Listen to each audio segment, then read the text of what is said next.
2018 সালে 14 ডিসেম্বর জনাব রোমান আমাদের নির্বাচনের প্রচারণায় পুলিশের পোশাক পরে সামনাসামনি গুলি করছিল। আমি মনে করছিলাম যে হয়তো এগুলা গুলি পায়ের দিকে করে, আসলে চোখের দিকে যে গুলি করবে সেটা আমি জানছিলাম না।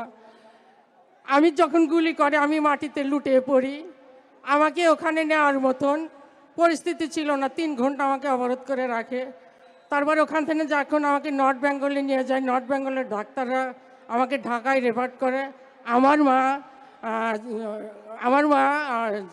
রোমানা মাহমুদ আমাকে ঢাকায় চিকিৎসা করার জন্য পাঠায়, কিন্তু ওখানে আমাকে চিকিৎসা করার মতন আমি কোনো হাসপাতালে ভর্তি হতে পারি নাই, হয়তো ভিন্ন দল না করে দিছিল। পরে যাই হোক কায়েস ভাইয়ের টুকু ভাই আমাকে ওখানে ভর্তি করছে। পরে কৃষিবিদ মিঠুন ভাই, আমাদের ডক্টর আমানুল্লাহ স্যার আমাকে অত্যন্ত আদরের সাথে অত্যন্ত দক্ষতা মতো আমাকে চিকিৎসা করে। তারপরে আমাকে ওখানকার ডাক্তার আমাকে অন্ধ ঘোষণা করে। টুকু ভাই আমাকে, আমার বাবা টুকু সাহেব আমাকে চেন্নাই পাঠাইছিল, ওখানে অর্থেন আমাকে অন্ধ ঘোষণা করছে। আমরা 17 বছর ধান আবাদ করছি কিন্তু কাটতে পারি নাই।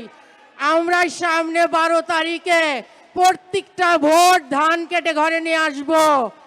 আমাদের এই ভোট আমাদের চেয়ারম্যান স্যারের কাছে জমা দেব, ইনশাআল্লাহ রাষ্ট্রপ্রধান হবে। আমার প্রথম একটা দাবি, সিরাজগঞ্জ জেলার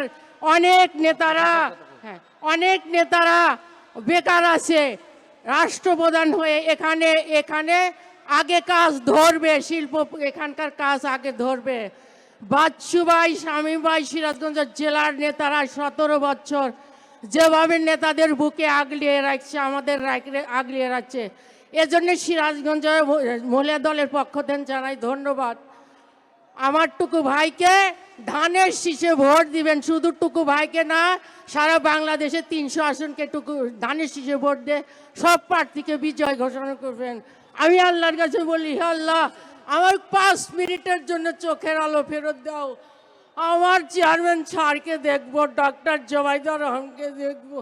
হে আল্লাহ 5 মিনিট তোমার জন্য আমি আমার এখন দৃষ্টি ফেরত চাচ্ছি আল্লাহ, 5 মিনিট দৃষ্টি ফেরত চাচ্ছি আল্লাহ। বাচ্চু ভাইকে ধন্যবাদ জানাই।